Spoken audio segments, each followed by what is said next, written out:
आप सभी का इस वीडियो में स्वागत है।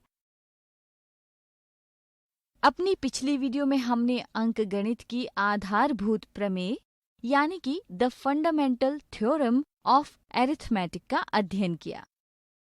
आज हम अपरिमेय संख्याओं से संबंधित प्रमेय यानी कि theorems related to irrational numbers का अध्ययन करेंगे। आप सभी जानते हैं कि वास्तविक संख्याएं परिमेय और अपरिमेय संख्याओं से मिलकर बनी होती हैं।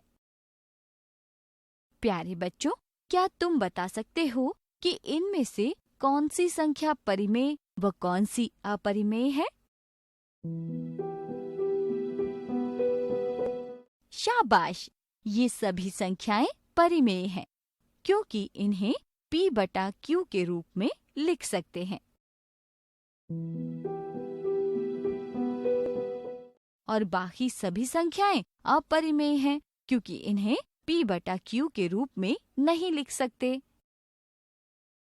चलिए एक दिलचस्प तथ्य पर गौर किया जाए। आइए संख्या 64 को 2 से भाग करते हैं। भाग करने पर हमें 32 मिलता है।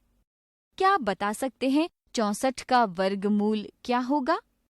बिल्कुल सही, यह 8 होगा। क्या 8 2 से भाज्य है?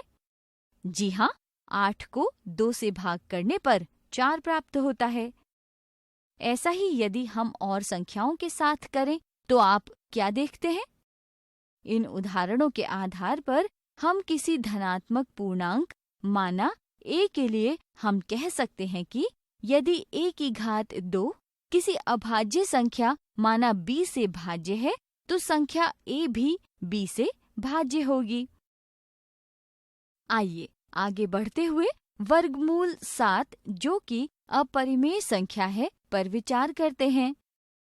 मान लेते हैं कि वर्गमूल 7 परिमेय संख्या है, अतः हम 2 पूर्णांक a और b ऐसे प्राप्त कर सकते हैं कि वर्गमूल 7 बराबर a/b हो और b 0 के बराबर नहीं हो। मान लीजिए कि a और b में एक के अतिरिक्त कोई अन्य उभयनिष्ठ गुणनखंड यानी कि कॉमन फैक्टर नहीं है, जहां a और b सह अभाज्य यानी कि को-प्राइम है।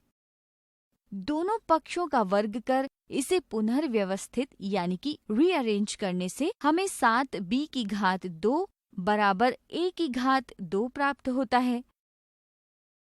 इसका अर्थ है कि 7 a की घात 2 को विभाजित करता है, इसलिए 7 a को भी विभाजित करेगा। मान लेते हैं जब हम a को 7 से विभाजित करते हैं तब हमें भागफल के रूप में c प्राप्त होता है, जहां c पूर्णांक है।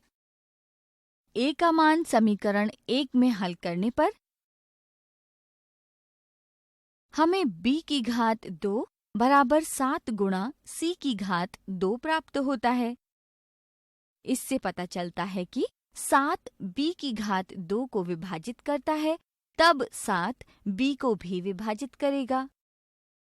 दी गई अपरिमेय संख्या वर्गमूल 7 के अनुसार हमें यहाँ 2 परिणाम मिलते हैं, जिससे हमें ज्ञात होता है कि a और b में कम से कम एक उभयनिष्ठ गुणनखंड यानी कि कॉमन फैक्टर 7 है। ध्यान दीजिए कि हमने माना था कि a और b में एक के अतिरिक्त अन्य कोई उभयनिष्ठ गुणनखंड नहीं है। यहाँ उसका विपरीत या विरोधाभास यानी कि कॉन्ट्रडिक्शन प्राप्त होता है। यह विरोधाभास हमें इसलिए प्राप्त हुआ क्योंकि हमने एक गलत या त्रुटिपूर्ण कल्पना यानी कि इनकरेक्ट अजम्पशन कर ली है कि वर्गमूल 7 एक परिमेय संख्या है। अतः हमें यह मालूम हो गया है कि वर्गमूल 7 एक अपरिमेय संख्या है क्योंकि हमें a और b में कम से कम एक के अतिरिक्त अन्य उभयनिष्ठ गुणनखंड प्राप्त हुआ। आज हमने इस वीडियो में अपरिमेय संख्या से संबंधित प्रमेय यानी कि theorems related to irrational number के बारे में अध्ययन किया। अगली वीडियो में हम इससे संबंधित उदाहरण देखेंगे।